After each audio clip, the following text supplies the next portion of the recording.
Right, hello guys, it's me, Lightning Ball on YouTube, and sorry, this is sort of a take two of a review because I did the review and then I was going, I forgot the episode. So anyway, it's a take two, and to tell me review it is my good mate Ben Moss. Oh look, he's got the 12th Doctor Sonic. That's how much of a Doctor Who fan he is. So say hello, Ben. Hello everyone. Yeah. So right, yes, he's making his YouTube debut. So no nasty comments, please. Would be appreciated.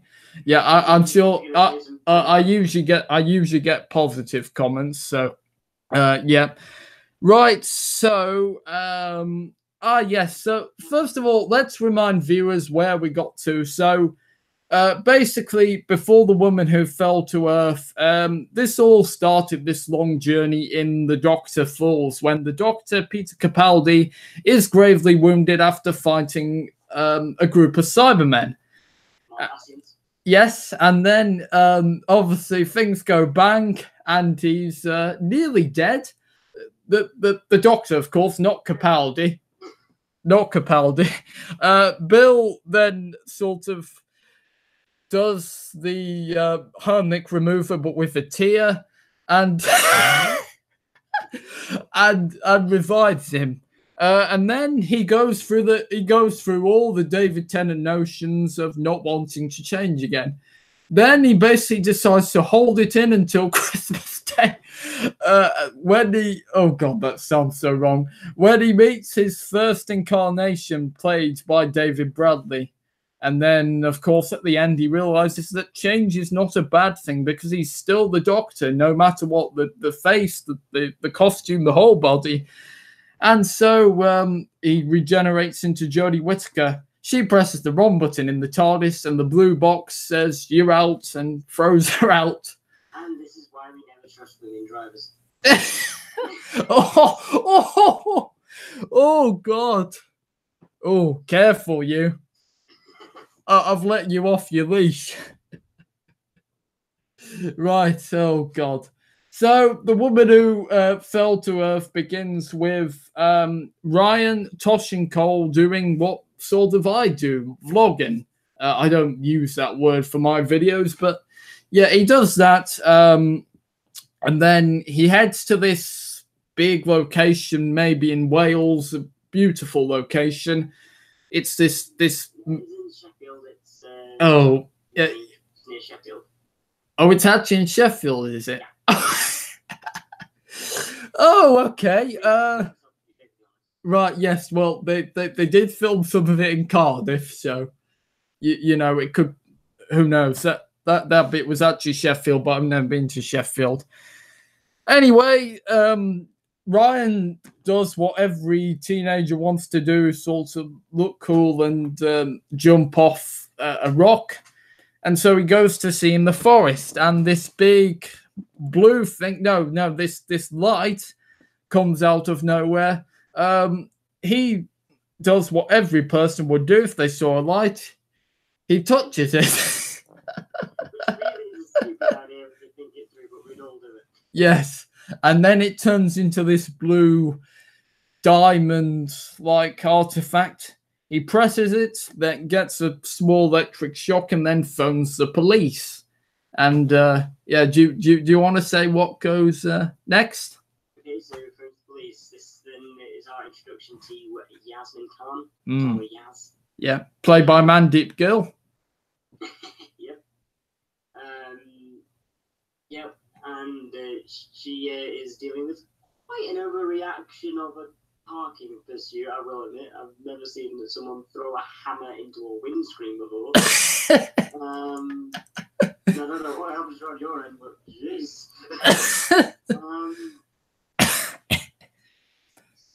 But her main deal is she wants to do more. She gets in the car and she's asking her commander-in-chief to do more. You know, she's in a second-year probation as a officer, and she just wants to do more than just parking disputes. Although, to be honest, if I was a cop and I was dealing with stuff like hammers going through windscreens, I'd be pretty alright with that. Yeah. It sounds like I'd be getting a fair bit out of my job, but she's then put on to Ryan. Phone call because basically I think the chief just wants to get her out of his hair. Then excuse me. Then they obviously meet up and we realise that they were best mates in school. Yes. Which is the nice thing. We'll probably touch on it more when we get to Bradley Walsh's character of Graham. Yes. All the companions this time round all have connections straight away. Yes. Yes, they do. So obviously, a little later, Yaz comes and sees this object, and then she's like, "Put it back, mate, where you came from." And then she discovers he's telling the truth. So then we cut to a scene on a bus with Graham Bradley Walsh in his first scene and Grace Sharon D. Clark. Wait, you're looking at me. Have I got the order of the scenes wrong? Slightly. Graham and Grace were in the mountain range with Ryan there. Oh, yes. I know they weren't there, but they weren't doing a lot. Their first introduction is not on a bus as well. It's on well, technically, I would count that in my book. I sound like an old man, but in my book, I would count that in the bus as their first proper introduction scene, just because it's on a train, not on a bus. Oh well, then why does Bradley Walsh always ask bus drivers around if they've seen anything? It's more hinted later on in the episode that he used to be a bus driver before his condition. Oh, okay, yes. Right. Yes. So Yaz discovers it. Then we cut to on the train, I think. Yes. Yeah, he's smiling with approval. He is. We cut to a scene on the train with Sharon D. Clark, Grace Sharon D. Clark, and Graham Bradley Walsh when they just have a bit of banter on the romantic comedy.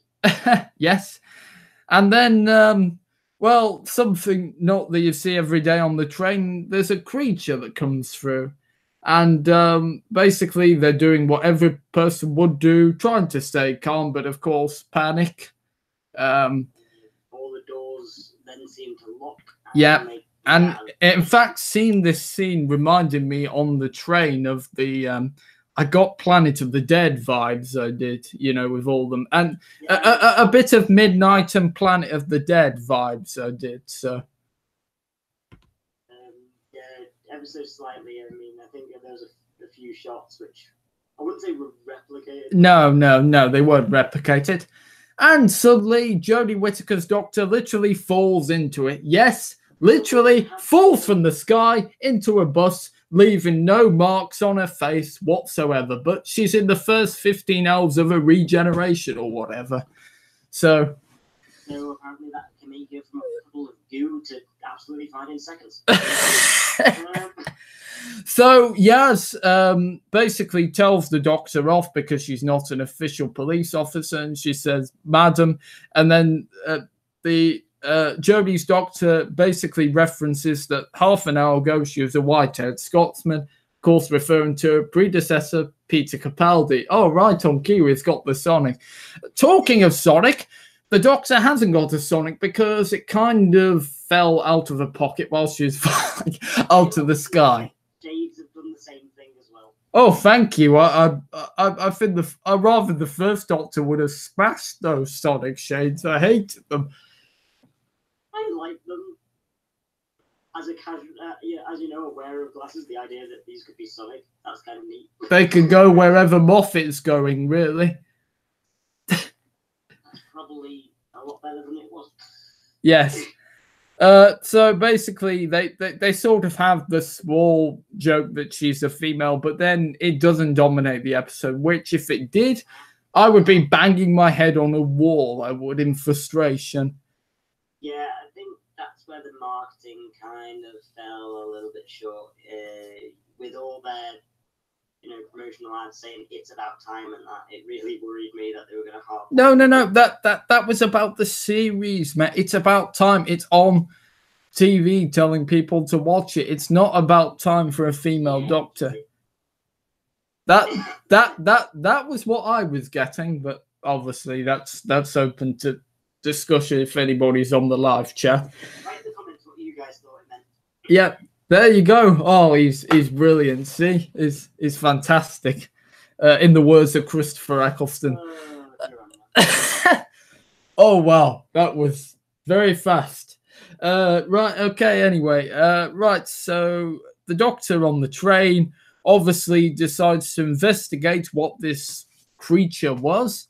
They don't get really much answers, really, until later on in the episode. But I will say that the creature really got that fear factor, I think it had a classic feel to it. I mean, not just the new series of Doctor Who, but I'm talking about back in the Tom Baker days, obviously not the CGI, but the design of the creature, I think. Yeah, I mean, the thing is, it wasn't true CGI. It had a lot of CGI elements, and obviously there wasn't lightning on the real set, but the actual, the tentacles going everywhere, that was actually a puppet. Oh, okay. And it enhanced for CG. It's a puppet. It's a puppet, in the words of Brian Conley.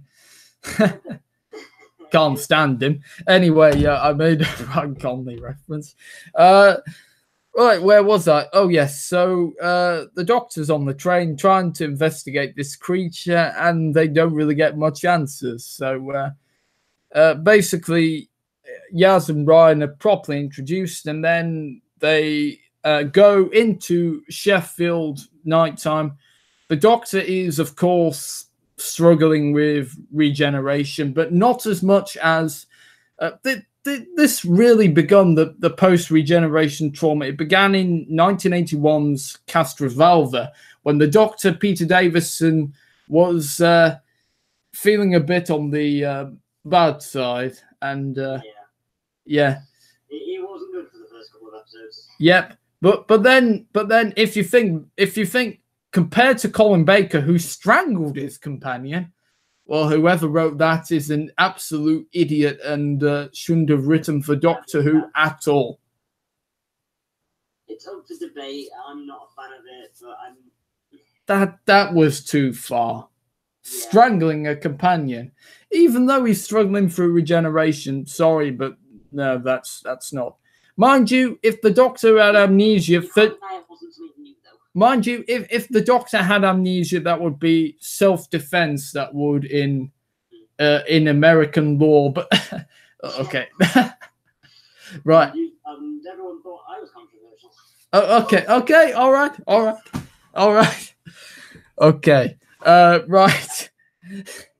So, okay. So, right, where was I? Oh, yes. So they're in Sheffield Night Centre. The Doctor basically is a bit crazy. They probably thought she was drunk, probably inside the characters' minds. She started glowing yellow, then yeah, probably. Yeah. Well, first she collapsed, and then they decided to take her home back to Grace, Graham's, and Ryan's Rome. Home. Sorry.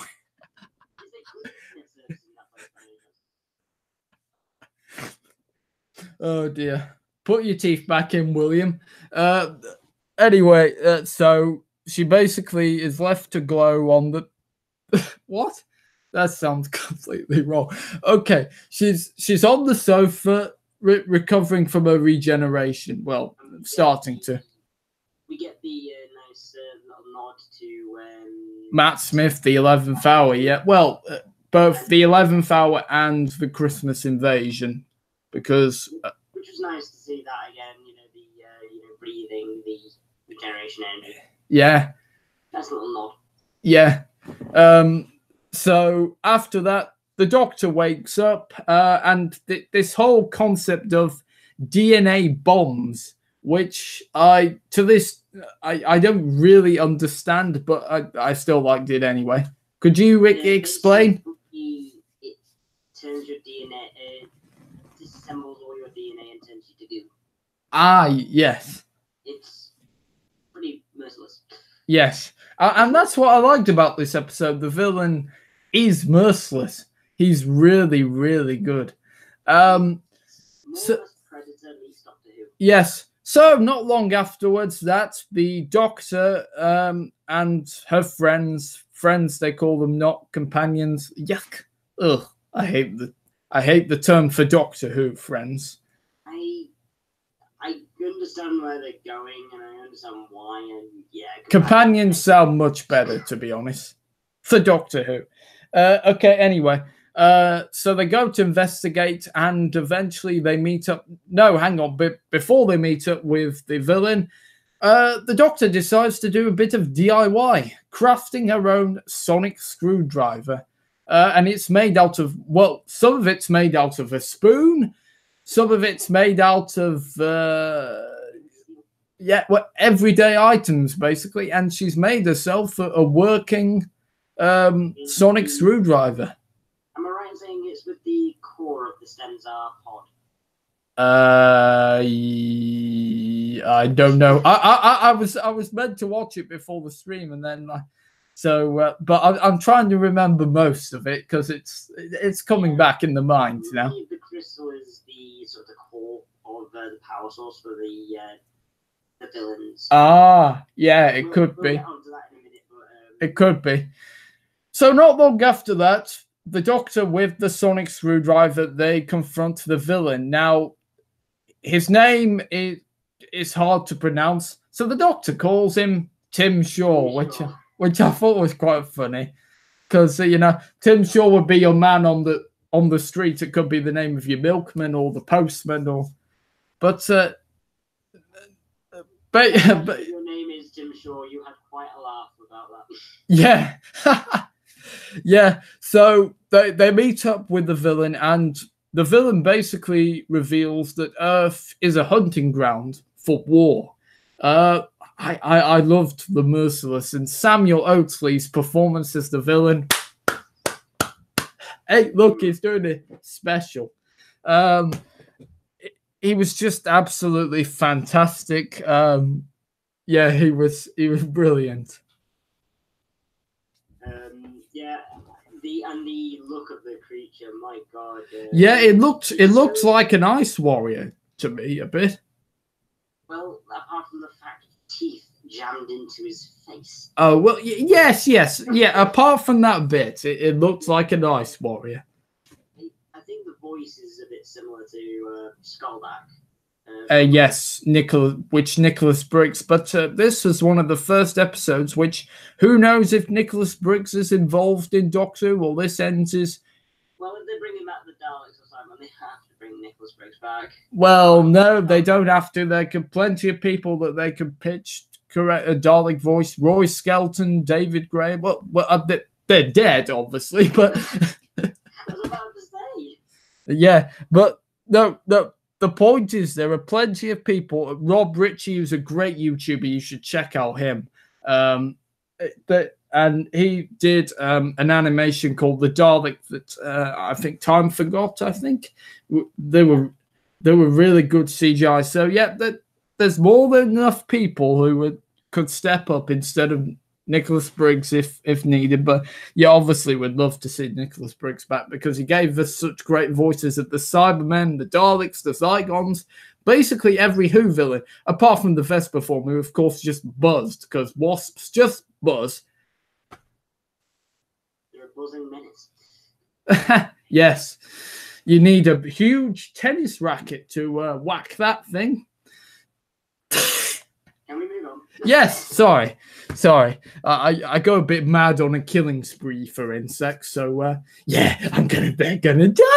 Oh, Sorry. I swear. Okay, anyway. Next he'll be sticking stingers in his face from his victories. That'd be a sting in the tail. Oh God. Okay, right. I think yes. Move on. After some cringy jokes. So anyway, where was I? Can you? Yeah, you do the next part because it's a bit hazy. The memories. Just met the Stenzar warrior. Yep. Tim Shaw. And the only thing I'll quickly say is for any Predator fans out there, you kind of need to see this episode because it's if you like Doctor Who and you like Predator, harmony. That's all I'm saying. What was that harmony? What was that? The It was a thing I was trying to make a thing. Now let's just move on. Sorry. Try and be a bit like the Doctor and see what happens. Oh, sorry. We then find out the villain, or at least the big tentacly thing that was on the train, is a info coil. Yeah. I think that's correct. Which is basically allowing Tim Shaw to cheat. Yes. It's a big deal because his race, the Stenzar, are on a bound to go to another planet. Yeah, he could be doping if he's cheating.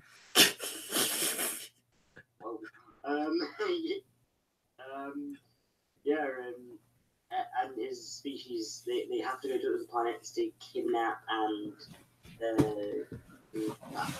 kill a race from that planet without any weaponry or aid. So obviously the Doctor does the completely rational thing and calls him out as a cheat right to his face. Yeah. That could have been the end of a very quick regeneration. Yeah. No,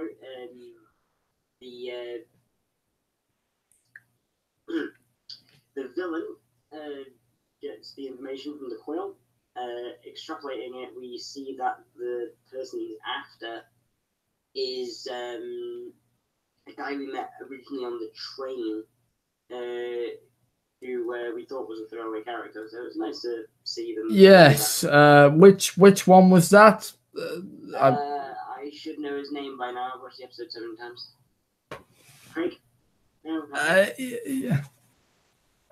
Let's just call him Craig because we both forgot it, I think. I'll go on Craig for now. We could be very wrong. Hang on, let me check on the cast list on the BBC website. Right, let's see. BBC, British Broadcasting Corporation. Right, okay. Right, TV. Now we would show you some photos from Doctor Who, but I'd get done for copyright, and yeah. Yeah, that's a good way to get your channel kicked in the knackers. Well, in fact, the Mark 1, that my version of my channel, Mark 1, I played 6 complete songs and got a copyright strike. So, oh, yeah. Yes. Let's see. Sunday, the 7th of October. Let's see. Hang on. What? Where is it? Oh, here we go. No, I don't want iPlayer. I just want the program website. Let's see. Let's go on there. There we go. Yep, there we go. Right, so let's see. Raoul? No. That's Raoul Amit Shah. Carl? Carl, that's it. Carl, that's it, yep. I knew it began with a 0 again. There you go. Yeah, there you go. Now we've done that bit of it. Yeah, we had to resort to the BBC, so... Yeah. Edit that out. No, it's a live stream. You can't edit a live stream. Why? No. Oh man. I didn't even tell this is my first time on YouTube. Yeah, so we find out it's Carl. And Tim Shaw very quickly sets off in hunt for him. Yeah. We then get to see probably the most merciless, kind of sad actually moment, which we see the granddad talking to his granddaughter on the phone. Oh yeah. For a couple of seconds, and he just gets murdered. It's like, yeah, he just like opens the door, and then you just, yeah. And he adds another tooth to the set. Yeah. But imagine going to the dentist, maybe. Well, he should really take some of those teeth off his forehead and into his actual mouth. Yeah, the Oral-B toothbrush wouldn't work on that. God, Colgate would not even touch it. Copyright for that? I don't know. No, I think if so, I'm sorry. I hold my hands up. Oh, God. Buy Colgate. It's the best toothpaste around. Please don't take us down.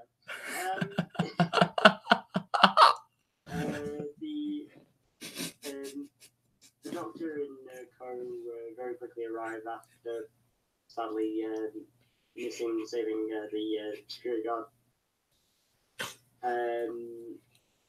As Tim Shaw starts leaping onto a crane. Ah, yeah. Happens to be where Carl works. Yes.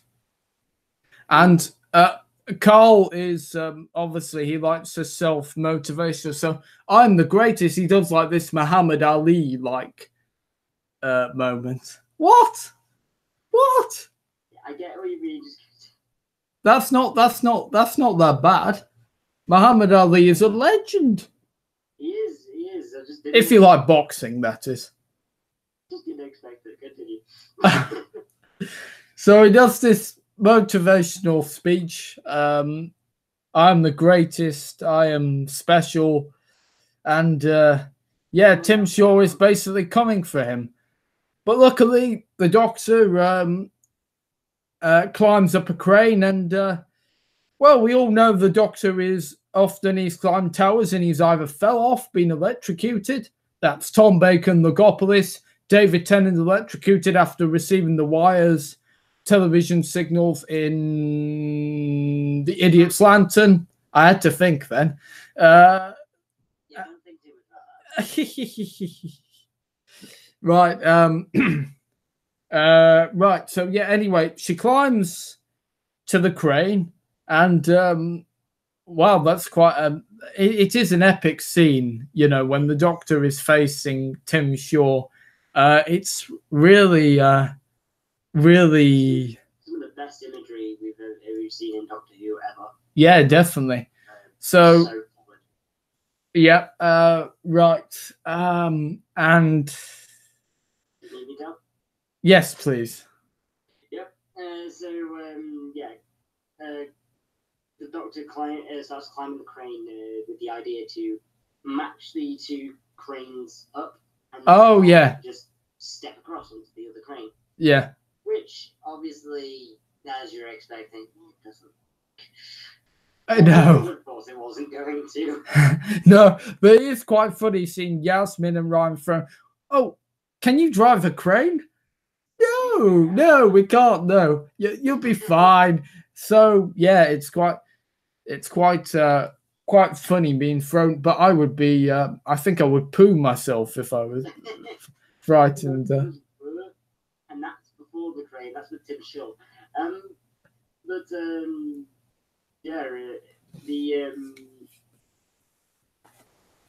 The Tim Shaw manages just before the doctor can get there to catch Carl. Yeah. And starts dragging him away. Yeah. We get one of the most epic scenes, in my opinion, in any Doctor episode, where she just runs for it. Oh yeah, she does the slow jump, and then you have this slow motion sort of post jump, I will call it, because it's between the two cranes, and Yeah, I've invented my own word in the dictionary. Why not? Oh God. Those media students out there, it's a smash cut stroke jump cut. Okay, I'm not an expert on film terms. I put my hands up. And that's my hand.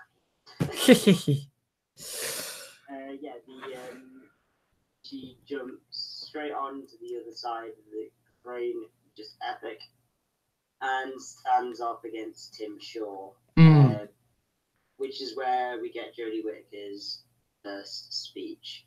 Yes, well, I wouldn't really call it a speech. It's close enough. For everything the episode had to do, I'd say it's close as we've had to. Yeah, okay, half speech. Yeah, it is a bit like Matt Smith. He was just basically run. This was a sentence.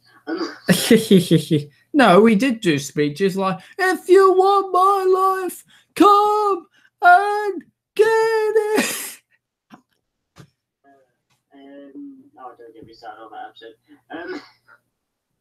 Great episode, just so many calls. Yes.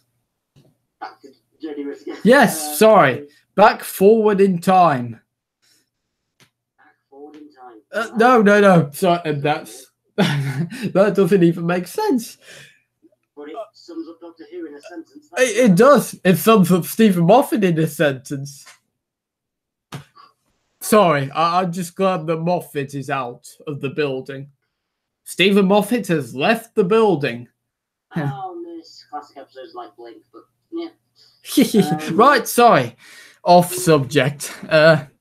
She gives her sort of mini speech, if you like. Yep. And this is the only other sort of hint we get at, the change of the Doctor's gender. But it's done so subtly, I missed it. When did they refer to that? Which was when she's saying we can all change. We can honor who we've been, and bring that forward to who we are today. Well, she was on about the regeneration. That wasn't about the gender. That was on about the regeneration. Accept the change. Well, to me, that is the regeneration. In my book, it is. I would like to agree with you, but I think it's a two-way line. Oh, okay. It's giving a nod to regeneration and the regeneration. Okay, you made your point. That's just my opinion, though. Yeah. Again, comments. What did you think? Yeah, and we get the first "I am the Doctor," which Jodie Whittaker sells so well. Yes, you would think she's been in the role for all of those 50 years. Yeah, whether you love her or hate her, I demand people to tell me otherwise. Yep. She isn't the Doctor at that point. And she's another Northern Doctor. All planets are the North. And I'm from the North too, so I will always give my thumbs up to that. Yep, and Tim Shaw then tries to detonate the bombs. However, that literally blows up in his face. Yep, because the Doctor has removed the DNA bombs. Yes, that's it. Sorry, I was going to watch the episode, and but at least I'm not going. What happened? Yeah. Yeah. I've watched it about 5 times at this point. Holy moly! Okay. Wow. What can I say? I'm a fan of the new Doctor. I know. Yeah. Episode 2 hasn't even aired yet. That does not mean I can't continue watching. It's what us nerds do.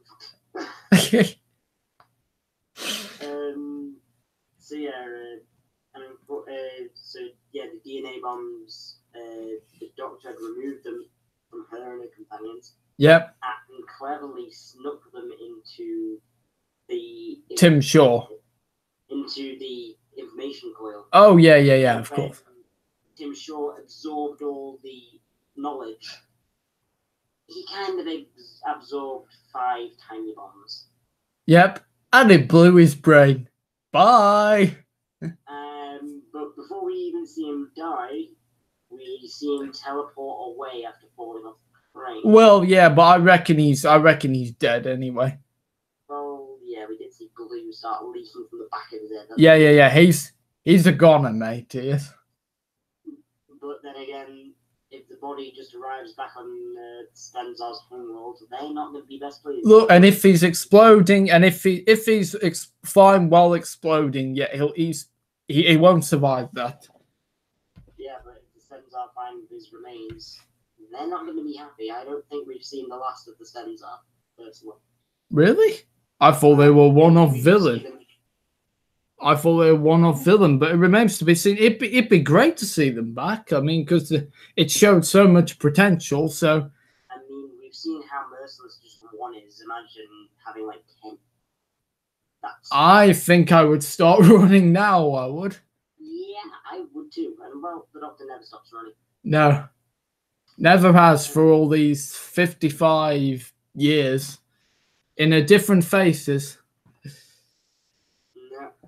Never stopped running, not once. No. The Doctor, even in William Hartnell's era, I mean. Well, he could really run. He was an old. It was just sort of pretty fast. Well, yeah. Anyway, right. Sorry, where were we? This is when the episode goes to probably its darkest point. Oh, yeah, this is a very bold point. I was saying with Marcus for the debates. This is a show I do with Marcus on my YouTube channel. If you like a good old debate and rant, then it's not much of a rant, but anyway, check that out on my YouTube channel. Shameless plug over it. Oh, sorry, I'm advertising my own video. Never mind. Sorry, I'll just drink my water and keep quiet.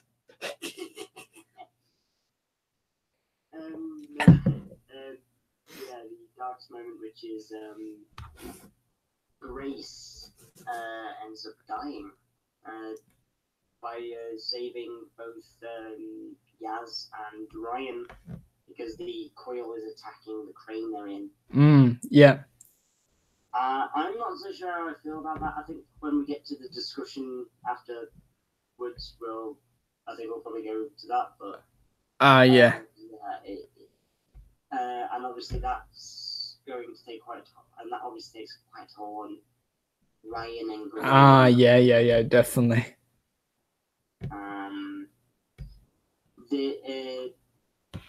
And this obviously then blends into the funeral as well, which the Doctor actually sticks around for, and the Doctor has never been one to stay.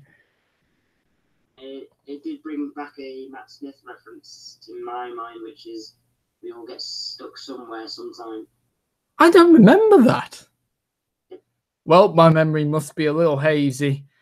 I watched Time of the Doctor yesterday. Okay. That's what you do when you watch lots of Doctor Who episodes. Anyway, continue on, my friend. Yeah, and we also then we also see as well.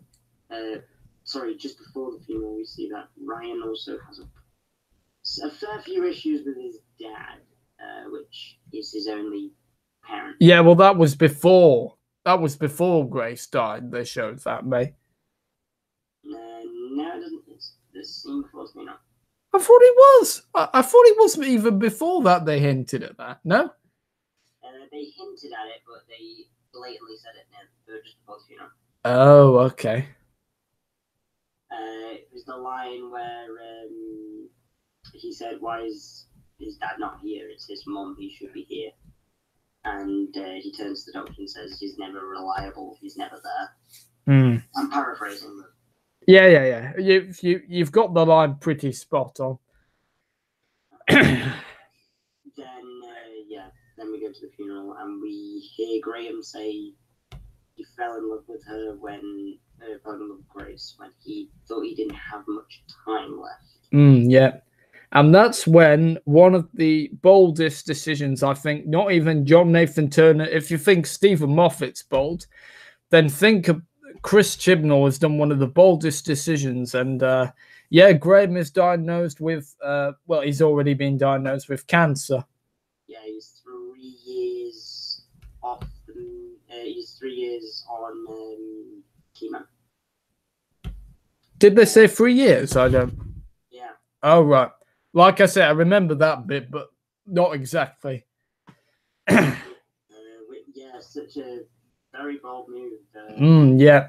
Having a companion suffering with cancer. Yeah. Which is new. And yeah. But it's good. If it's handled right in a family show, then give all the praise to Chris, Matt Stevens, and Sam Hoyle, who are the executive producers. They are, those two. With Chris. I remember Matt Stevens. I'm glad you remember the other two. No, the other one, mate. The other one. There's 3. There's Chris Chibnall, Matt Stevens, Sam Hoyle. I said 2 of them.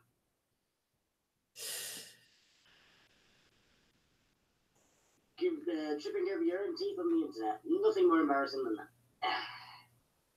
that. Right, anyway. Where were we? This moves, in a way, thankfully, swiftly on from the dark.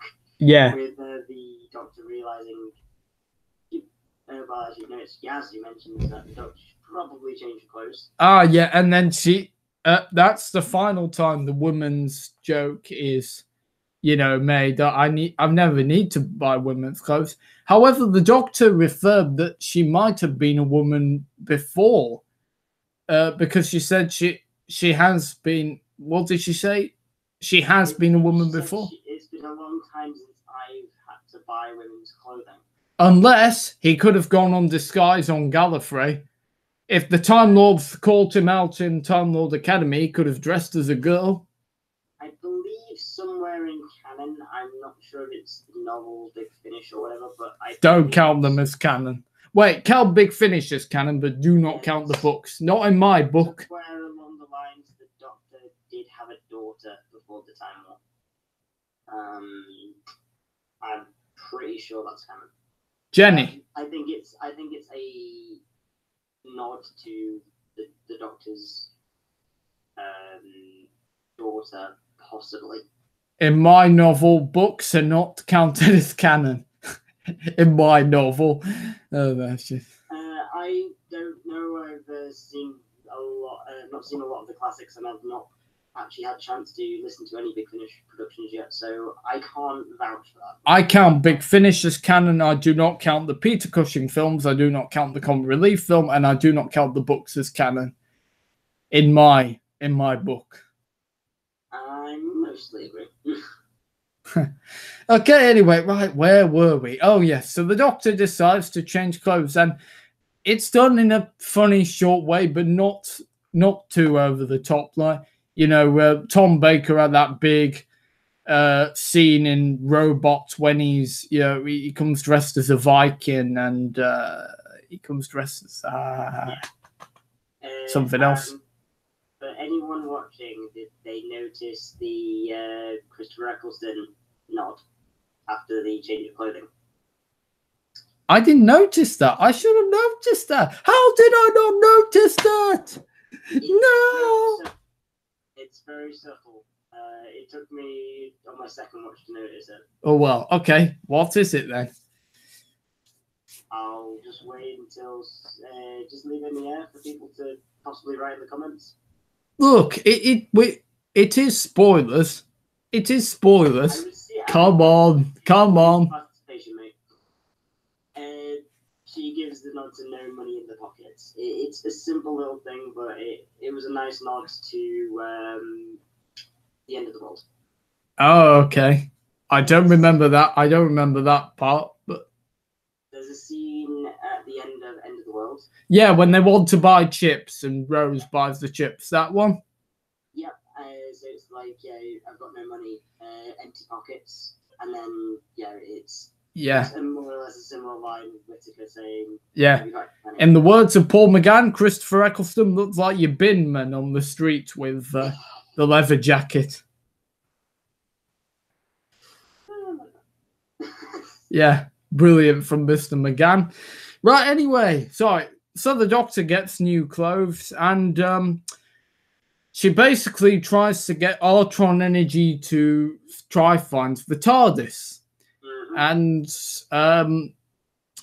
so she charges this machine thingy-bob, and then things go a little bit wrong, because then we end on a classic style cliffhanger when they're all in space. What are you doing? Moving the laptop.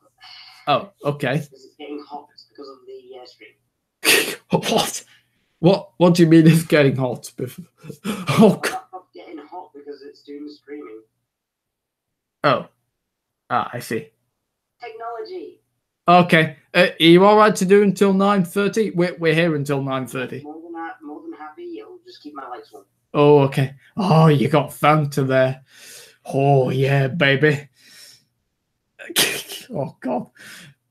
Sorry. That is going to be immortalized on YouTube forever. Yeah. My top 10 YouTube moments, Fanta. Oh, yeah, baby. Right. Anyway. So we're here until 9:30. So, do you know, when they were in space, I had in my head, in the classic Who, they used to have a returns next week in the whatever the episode title was. So I was literally thinking that was going to appear, but of course it's not, because it's probably considered by these days old-fashioned, because you have, of course, the Next Time trailer. Well, we do have a Next Time trailer of sorts, but they decided to do a roll call of guest stars, including Mark Adey, who's in The Full Monty, and he was in A Knight's Tale, and he was in the BBC series Atlantis, and I don't know anything else he's been in. Art Malik, who my mum said he knew his name, but I've not heard of him. Alan Cumming, who is in Spy Kids. He's acted on the stage.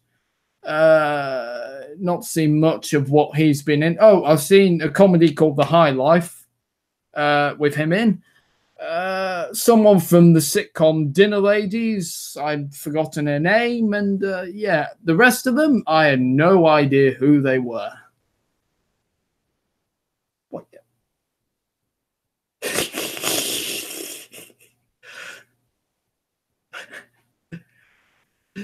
Yeah. You need a little on-air sign, you do. Get one from eBay, because... I have one as well. Whoa, do you? I was making a joke. I was seriously making a joke. Okay, right. Where were we? So, okay, so now we've talked about the story. I'd like to talk about the music. Oh, Sagan Angi. What's his name? Angle. Let me see if I can get it into Google Translate. He's from Birmingham. That name certainly isn't. No. Let's see. Let me find your name. His first name is Dion. Right. Let me see if Google Translate is not always right, but let's see. Right. Yeah, that's the name. I'm not going to even try, just so I don't offend anyone. Right, let's try it. Right, here we go. Of course, I'll listen to it in English, not German, because of... Yeah, that don't go well for any of us. Right, sorry. Here we go. What's it? Shagan Ak.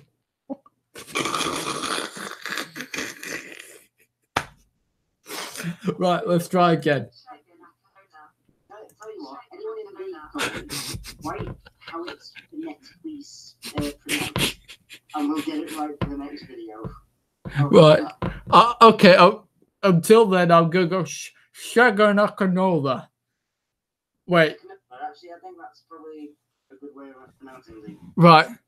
Cyan, I think, is... Shegun Akinola. So that's what Google Translate, but Google Translate is not always right. So Shegun Akinola's score is brilliant. It's sort of a blend of the classic Who, so Dudley Simpson and Murray Gold. And the thing I like about Akinola's score is that he doesn't bring any of Murray Gold's old themes, because Murray Gold's themes are Murray Gold's. And what I really like is, considering there's no opening titles, you have a little tiny sample of the Doctor Who theme bedded into that score, which is really, really good. The score was... Yeah. It was, yeah. The score fitted the scene. You know, me and Ben were watching Nostalgia Critic, and we were watching a review of The Quest for Camelot.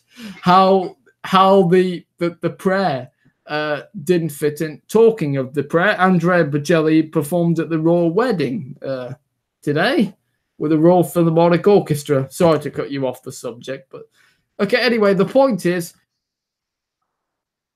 if you didn't like that, it's time to say goodbye. No, that's an Andrea Bocelli joke, because he did that with Sarah Brightman. Sorry. If you're not opera, you probably won't get that reference. Anyway, moving on. The point is Akinola's score is brilliant. It fits the scene. When it's dark, it's dark. When it's light and happy, it does those things. And when it's adventurous, fast and slow, he does it perfectly. Oh, he's going to be getting... me of like neo-noir type score. Who? Like if you're doing sort of like a stylized black and white movie. What, like ones from the 50s and 60s? No, stylized black and white. So, have you ever... anyone out there and yourself, Will, have you ever heard of Sin City? Sin City. The score you hear in... I've not seen it, but I've heard of it. Yeah. The music you hear in the new series is very akin to that type of movie. Okay, I've never seen that, so I really won't know what he's talking about. Anyway, I've heard of it. Anyway... I imagine some inspiration was taken from there, but yeah, when it needs to be more adventurous and bombastic, like when she's jumping from the crane. Yeah, the music is fantastic, and if the music has just got that perfect balance, the Series 11 soundtrack, I think you're going to be ordering it. You think I haven't already got the pre-order? I'm a bit worried, mate. I don't think the soundtrack has been released. On iTunes, there's I think there was a track on iTunes that was up for pre-order. Okay, well, I'm not on the Apple. I'm not on the Pear either. Sorry, there's too much. There's too much jokes. Right, I'll try to stop joking with you. Right. Because you'll probably be sick of all these cringy jokes.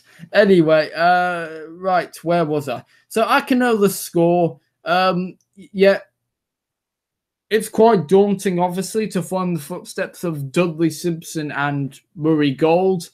But, and his Doctor Who theme, well, if you're a fan of the original 1963 theme by the Radiophonic Workshop, it's that done modern. It's stripped down, and the big drum. Oh, that drum. Oh, the drumming, baby. Pardon? With the drum beat, it makes you think that Master's going to return at some point. Oh, God. Get John Sim on the phone now. Anyway, yeah, so the theme tune, if that's the theme tune that's going to be in the opening titles, that's going to be brilliant. So yeah, right, so we talked about the music. The script, I was worried it was going to feel rushed, but it gets everything right.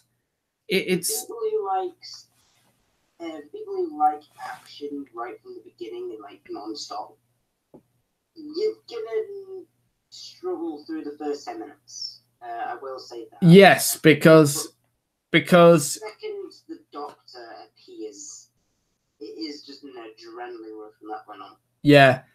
It's not really an episode that stops and pauses, but it can't really do that because it's introducing a new Doctor. You know, you've got to expect that as a Doctor Who fan. And I loved the episode. I have to praise Chris for a good start. Hopefully, fingers crossed, Series 11 for the rest of the series, for the rest of the 9 episodes, will be as good as that one. I mean, the 20-second clip they put on YouTube for Ghost Monument does look pretty good as well, to be honest. Oh, yeah.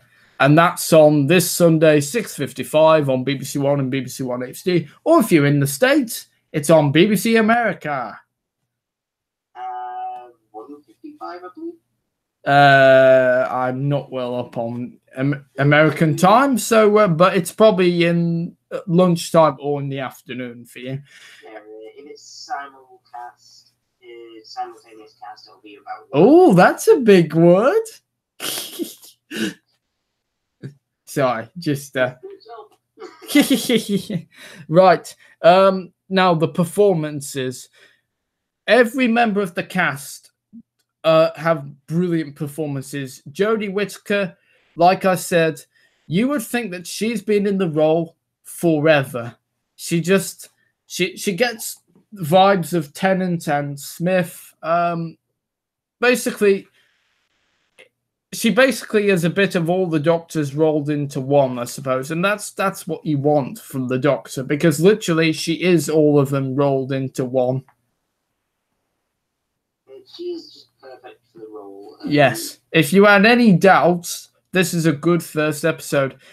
But obviously, we're yet to see Jodie show real emotion, real anger, because when David Tennant got angry, well, you know about it. Christopher Eccleston was a bit, well, he wasn't that angry, really. Good man goes to war. That wasn't Christopher Eccleston, you numpty. That was Matt Smith.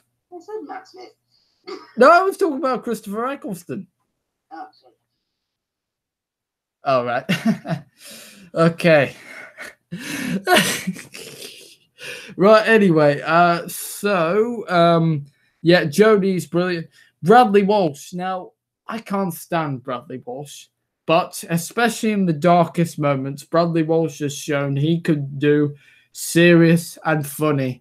His performance with Sharon D. Clarke, they have great chemistry. They remind me of William Russell and Jacqueline Hill as Ian and Barbara, respectively. You know, the bantering and the sort of arguing, and you know, they were really good together.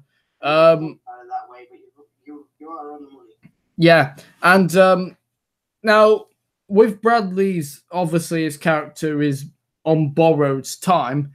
My prediction for a few episodes is his health is going to slowly decline and he's going to pass away in episode 10. The reason why I think he's just going to be in one series is because he has, between filming The Chase and doing Doctor Who, it's very demanding work. So I think Bradley is only in for one series. I think that is my prediction. If I'm wrong, there are some predictions going around the internet which are saying that in the mid-season, Bradley might be going. I hope that isn't the case. They like the Three Companions till Christmas. Yes. But yeah, I think the series finale will be quite a somber episode, and then the Christmas special will be fun and lighter. That's my prediction, but it remains to be seen. Pardon? That's the hope. But we'll see. And I like Graham so far, so you know. I don't like Bradley Walsh. I will admit, I still don't like him. Just like Greg Davis, I just can't stand. Although, believe me, he's much better than Greg Davis. Oh, can't stand him on Taskmaster. Oh, he's all right in Husbands and Rivers. Oh no, I cannot stand him at all. Oh, just this shouting is the ape. Anyway, so Mandeep Gill and Toshin Cole. Based on this episode, I can't really. It's hard to describe their performances because they weren't really going through the mill. But it wasn't that obvious. But obviously, the later episodes we'll get to see how they, Ryan, I think, was the one we got the most development on this episode because we started the episode off with Ryan and we ended with no, we didn't end with Ryan. We ended with both of them. It's Mandip. Mandip Gill. Yeah, Gill. That's the name. As Yaz, not Ryan. Ryan's a man. In case you just forgot. Not something I generally forget, mate. No, but I thought you were just getting a bit confused, because maybe the pressure of live streaming.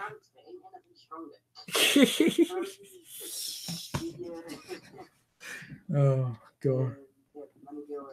Her character Yaz is the one who gets the least amount of screen time. She gets the least amount. But still, I think that the balance is done well considering it. Yeah. I mean, the focus really was on the new Doctor, of course, really. Fair enough. Yeah, because it was her debut, her full debut. So yeah, of course you've got to focus it on the new Doctor. After all, the program is called Doctor Who. The clues in the title. It does what it says on the tin or on your telly box.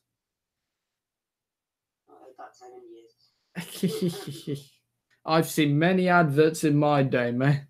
Oh God, I am sounding like a 70-year-old, aren't I? I love it when you keep saying stuff like that. I'm older than you. You're so old.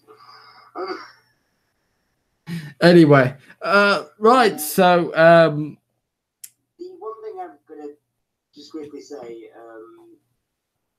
anyone out there who's not watched The Woman Who Bugs Earth yet, because they either start the show or they've never seen Doctor Who ever, give it a try. This is one hell of a place to start. Yeah, listen, Chris said it himself. You don't have to have all the knowledge of Doctor Who. You don't have to have seen any of the previous Doctors before. It's the perfect starting point. In fact, not many references from the classic series were made, really. So, which is good because it's a clean slate, and Chris has said that. Its whole look has changed. Its whole production crew has changed. Yes, because it looks much cinematic. I thought we were watching Doctor Who the movie. I did. Although, can we get rid of that black bars because they're too distracting. I want it back in 16.9 widescreen. I think that's because in some areas in the US and Australia, it was actually released in IMAX. So the black bars are kind of a big deal there. Oh, okay. That's probably the reason why. I'm not so sure if Ghost Monument will have them. I hope not. Oh yeah, please no. But apart from that, I love the filmic look. Even though Doctor Who's always had a filmic look, because it has because of the color grading. Like soaps don't ever get color graded. They don't. Yeah, it's always had. I think the way I think of it is always had the cinematic look for the year it was done. But like near the latter end of Capaldi's era, I wouldn't say it was showing its age. It was still looked fine, but it wasn't doing anything let's say a series on Netflix was doing. Well, yes, and that is what Chris said in my magazine, which I'll just go and get. Where the heck did I put it? Oh, here it is. Under the toy box. Always under the toy box. That is the best way to say it. Right, let's see if I can find the page. Right.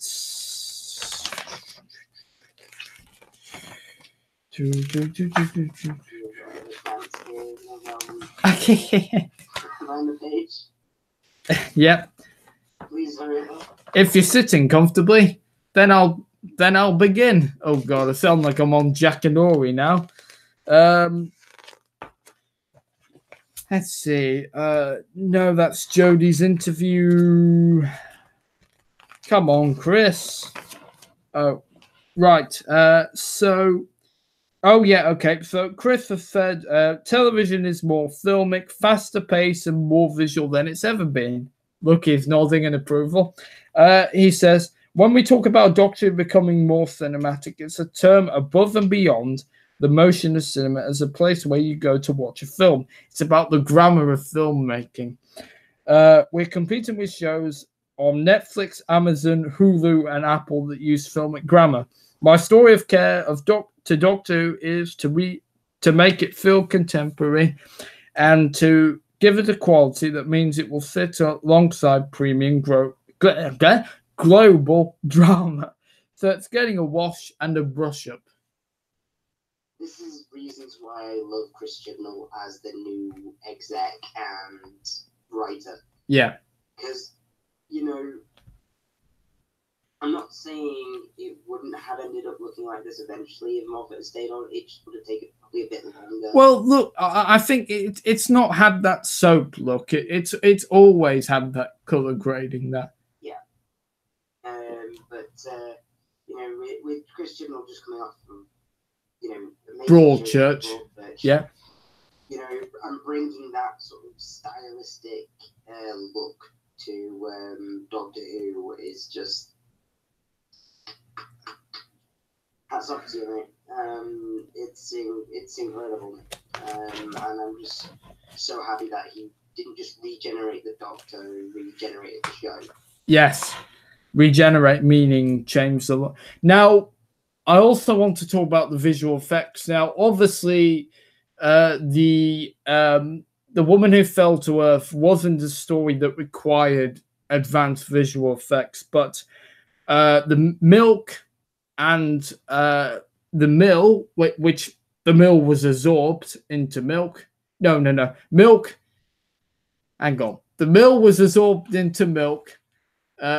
Milk was made up of people in the Mill. Hang on. Let's see. I'm wondering what you're on about milking. Milk, it's the visual effects company, mate. Oh. No. Very confusing.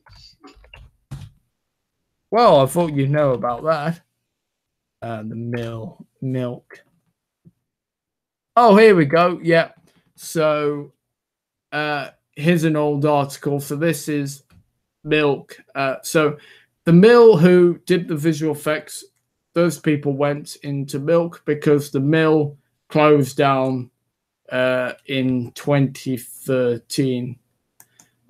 So anyway, so the Mill and then Milk, and now it's changed to DNEG or DNEG, I suppose. I think DNEG. So this is what Chris has said. It's another way of ensuring the show is punching its weight and hopefully keeping up with everything that's happening in television, says Chris. Which is not to say that the Mill and latterly Milk didn't do a good job. They did, and they're still friends of the show. But DNEG made a big pitch for it, and we're really thrilled with what they've given us. So, yeah, obviously, we're yet to see how the visual effects will be, but this Sunday should really be a good showing of that. Yes, because I don't know how much of the Ghost Monument will be.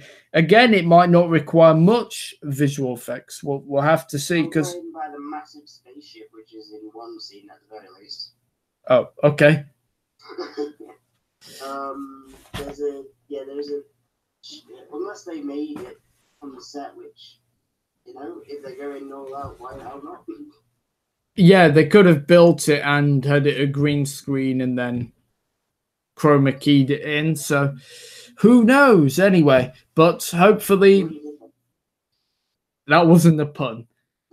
Anyway, so it remains to be seen. But like I said, the mill and milk, considering the budget they've had to done, I think they've done a pretty good job. So can we just say thanks to the mill? And without the mill and milk, we would have never seen that regeneration like that. We would have never seen the fire, that effect. So it's all thanks to those people in the mill, and well, of course, Russell T Davies. It's all thanks to them. So Exactly.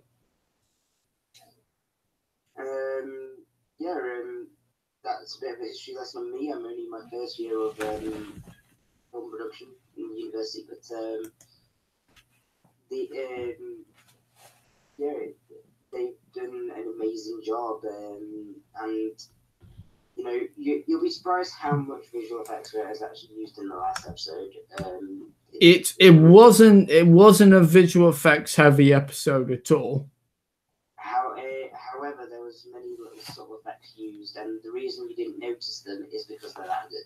Ah, yes, and that's usually good. Visual effects don't tell the story. They're a part of it, but it's important that you don't tell the story, because the plot at the end of the day, even though I do get distracted by actors' names, I always have. I've been obsessed with actors and credits. Oh, I always get distracted in that. Help to me. Right, so let's preview this episode of The Ghost Monument, shall we? So this is the synopsis. Still reeling from their first encounter, can the Doctor and a new friend stay alive long enough in a hostile alien environment to solve the mystery of desolation? And just who are Armstrong and Epozo? What was that R for? I know the name Epozo. Or Epso. That's probably pronounced Epso. Oh, Epso. The name I've read on a Christian interview. Yeah. Online, so I'm intrigued. Oh yeah, okay. And the cast, so of course they've got Jodie Whittaker, Bradley Walsh, Tosin Cole, Mandeep Gill as Yasmin Khan, Ryan Graham, and the Doctor. And guest starring in this week's episode is Susan Lynch. Never heard of her. Sean Dooley, I think I've heard of him. Art Malik, my mum's heard of her. Him, sorry. Oh dear.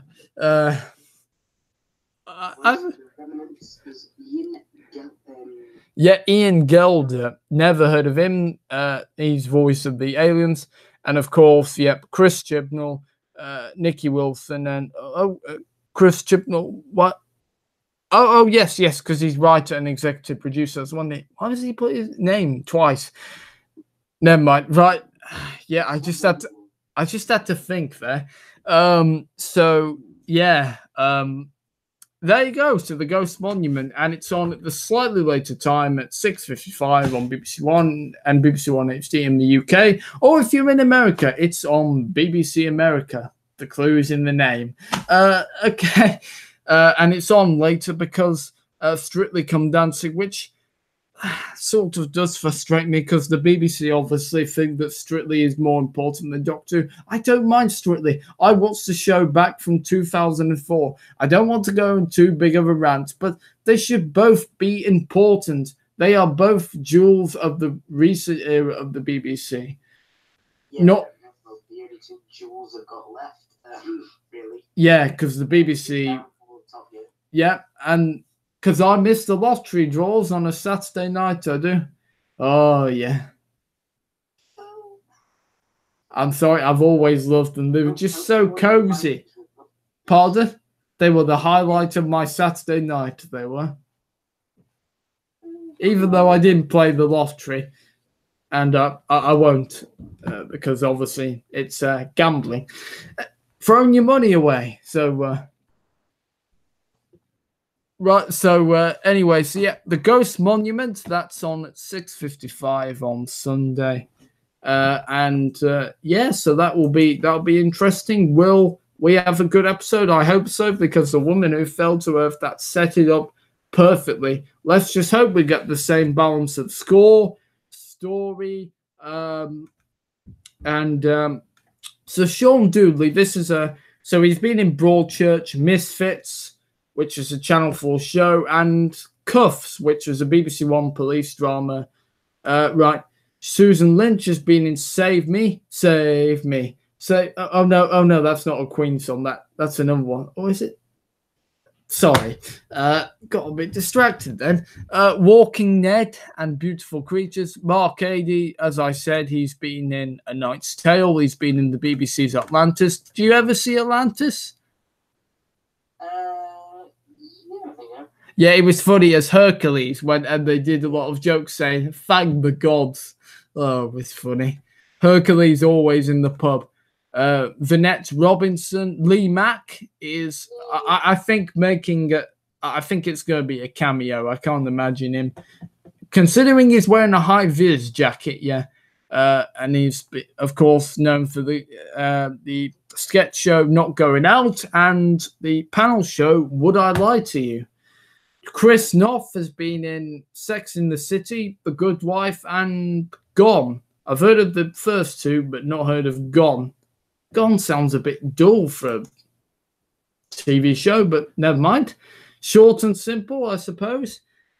So, it's a decent series. What? It's a decent series. Oh, okay. Gone, the movie. Could you imagine that? Yeah, no, Gone. The movie. The sequel. No, the sequel would be Not Gone. I know you get to watch that. Yeah. Or if it was food, it would be scone. It would. I knew that was coming at some point. Did you really? You read my mind. Yeah. Well, we're here for a few minutes because we're setting off into the sunset at 9:30. Listen, I hope you've enjoyed this review. I apologize for my review when you had to sit and watch me going, what happened again? I literally saved myself at the end. But yeah, anyway, thank you, of course, Ben, for joining me. Yeah. No worries. It's always Oh yeah, are you able to do are you going to be able to try do them weekly, the reviews? Yep, this should hopefully be a weekly thing. Oh yeah. Friday or Saturday. Yes. Oh, that is going to be fantastic if we could do it weekly. Also, me and Ben, we're going to try do some film reviews as well. Some reviews of some great films. I think the first one we're going to start is Pooh's Grand Adventure: The Search for Christopher Robin from 1997. So 1997, yeah, not 1977. Just checking I got my years right. There's a big difference. Different decade. Anyway. Like 20 year gap. So, just imagine hearing my laugh on loop. Yeah. That'll probably give him nightmares. That probably will. Before we sign off, out of 10, what would you rate Woman Who Fell to Earth? Oh, I would rate it 7 out of 10. Not perfect, but a pretty good episode. What about you, my friend? I'm going to one up, yeah. I'm going to say a solid 8 out of 10. Oh, right. And depending how good the other episodes are. Yeah, we've got 9 episodes to go. And of course, we don't want it to end because it'd just be. We all love Doctor Who. Everyone, I think, loves Doctor Who at least in some way because I think that phrase is slightly incorrect because not out there for everyone. You just haven't discovered it yet. Yep. So yeah, obviously me and Ben want to try and do some film reviews. So yeah, that'd be really good. Have you still got Pooh's Grand Adventure on VHS? Have you still got a VHS player? Yes, I have. I've not plugged it in for a while. But, okay. Well, if we're doing the review of that, could you possibly give that a watch so we can review it? I will try my best. We'll see what we're doing. It's all fun over behind the scenes. I'm now a university student, so yeah. But we should be able to do these reviews at the very least for now, and we'll see about movie reviews as we go forward. Yeah. So we'll try get these reviews weekly. Of course, it depends on both our availabilities. So yeah, who knows? But we're gonna say for now, I think we'll try get to you weekly. So yeah, so next week the Ghost Monument, and then it's Rosa. That's the next episode title, about Rosa Parks, who I don't know much about, but she's apparently a very interesting episode. Yeah. And the other episode titles haven't been revealed yet. And so next week's episode, Sunday's episode is directed again by Jamie Childs, who directed The Woman Who Fell to Earth. Yeah, I just had to think then. And then Rosa is directed by Mark Torodi. Tonderai.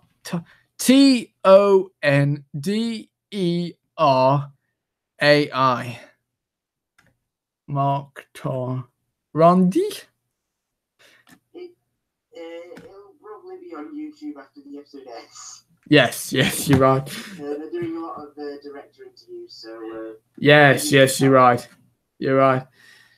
Yeah, so we're here for 2 more minutes, and then we'll pop off. Time and space as always. Yes.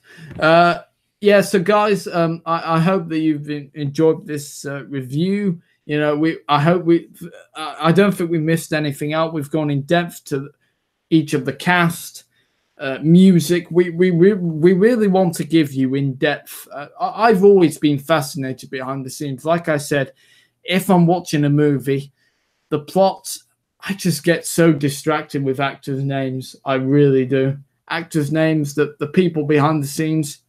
In fact, I annoy my parents when I annoy my parents when I talk when I William, just focus on the plot. But I'm like, I watch it through the director's eyes now. I've seen so many behind the scenes that's just I've always been obsessed with actors and stuff. So and it's great for me because when I can't figure out an actor's name, I could probably just send a text to Will and he'll know. Yep, it's all in here. The Matrix. That's where it came from. Yep, in Gallifrey. Yeah. By the way, the Matrix is where the information is stored in Gallifrey. Just if you don't get that reference. Right, well, after some terrible puns, going off subject, and it's time for us to sign off. So thank you guys for watching, and if you liked this, like, share, comment, and subscribe to the Line and Bone YouTube channel. You don't have to. I'm not forced to, like saying subscribe, but if you want to, feel free to like, share, comment, and subscribe. And I got 32 subscribers today, so let's keep the ball Let's keep the ball rolling. Let's keep it going, guys, and we'll keep the reviews coming. Yeah, week by week. Definitely. Well, we'll try to, obviously, depending on our availability, because that's the key. Right. Anyway, Ben, thank you, and yeah, So we'll see you guys next week. Bye-bye.